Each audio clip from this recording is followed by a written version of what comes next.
జగిత్యాల జిల్లా కోరుట్ల పట్టణంలోని GS garden పక్కన బాలాజీ గణపతి తయారీ కేంద్రంలో విద్యుత్తు ప్రమాదం.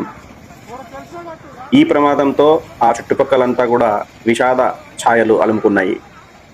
గణపతి విగ్రహాన్ని ఒక చోటు నుంచి ఇంకొక చోటుకు తరలిస్తుండగా 11 kV కరెంటు వైరు తగిలి 9 మందికి పైగా కరెంటు షాకు, 6గురికి తీవ్రంగా గాయాలయ్యాయి.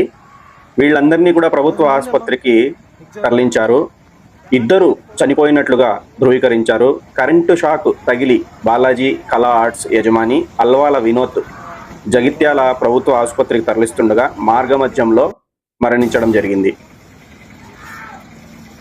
ఈ ప్రమాదంతో ఆ చుట్టుపక్కల అంతా కూడా విషాద ఛాయలు అలుముకున్నాయి. నేను ఒక్కటే అడగదలుచుకున్నాను, పెద్ద పెద్ద ర్యాలీలు నడుస్తాయి. ప్రభుత్వ అధికారులు కానివ్వండి, ప్రతిపక్షంలో ఉన్నటువంటి వాళ్ళు నాయకులు కానివ్వండి, ఇంకా సినిమా హీరోలు కానివ్వండి, ఇలా వాళ్ళు ర్యాలీలు వెళ్తున్నప్పుడు గుంపులుగా జనాలు ఉంటారు. బండి పైకెక్కి, అదే బస్సు పైకెక్కి కానివ్వండి, కారు పైకెక్కి కానివ్వండి, వాళ్ళు రోడ్ షోలు చేస్తూ వెళ్తారు. అప్పుడు ఎప్పుడు కూడా ఇలాంటి కరెంటు తీగలు వాళ్ళ మీద పడవు, ప్రమాదాలు జరగవు, వాళ్ళు ఎవరు చనిపోరు. ఎప్పుడు కూడా సామాన్య ప్రజలకే ఇలాంటి ముప్పు ఉంటుంది. అలాగే సామాన్య జనాలు మాత్రమే ఇలా కరెంటు షాక్ తగిలి చనిపోతూ ఉంటారు. ఇలా మనం చూస్తూ ఉంటాము న్యూస్లో. అయ్యా, ప్రభుత్వ అధికారులు కానివ్వండి, ఈ ఎలక్ట్రానిక్ డిపార్ట్మెంట్ వాళ్ళు కానివ్వండి, కరెంటు బిల్లు కట్టడం 1 month లేట్ అయితే మీరు వచ్చి లైన్లు కట్ చేసేసి వెళ్ళిపోతారు. బాగుంది, అవి రూల్స్, ఓకే. అవే రూల్స్ క్లియర్ కట్గా ఎందుకు మీరు పాటించరు? కట్ చేసే అధికారం మీకుంది, కట్ చేసి వెళ్ళిపోతున్నారు. ఇలాంటి వైర్లు వేలాడుతూ ఉంటాయి. అంటే దాదాపు 2 years, 3 years, 5 years, 10 years నుంచి కూడా కరెంటు పోల్లు మార్చరు. అవి ఇలా వంగిపోయి ఉంటాయి.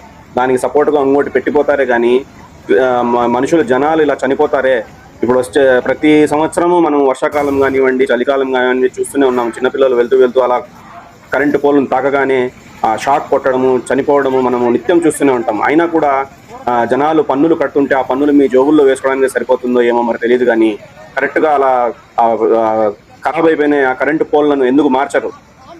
మీరంతా కలిసి కట్టుగా పౌరులు నిలదీస్తేనే కానీ మీ వీధికి కరెంటు పోల్లు కరెక్ట్గా రావు, వీధి దీపాలు కరెక్ట్గా రావు. ఇలా రోడ్డుకు అడ్డంగా వేలాడుతున్నటువంటి డేంజరస్ వైర్లు ఏమైనా ఉంటే కనుక, పాత అయిపోయి ఖరాబ్ అయిపోయిన వైర్లు ఏమైనా ఉంటే కనుక మీరు దగ్గరలోని మీ ఎలక్ట్రానిక్ డిపార్ట్మెంట్కి కానీ, రాజకీయ నాయకులకు కానీ, ప్రతి ఒక్కరూ కూడా తమ బాధ్యతగా ఫోటోలు తీసి అది పెట్టండి. అప్పుడు కానీ ఈ నాయకులు మారరు, ఈ ఎలక్ట్రానిక్ డిపార్ట్మెంట్ వాళ్ళు మారరు. లేకపోతే ఇలాంటి ఘోరాలు ఇంకా చూడాల్సి ఉంటుంది.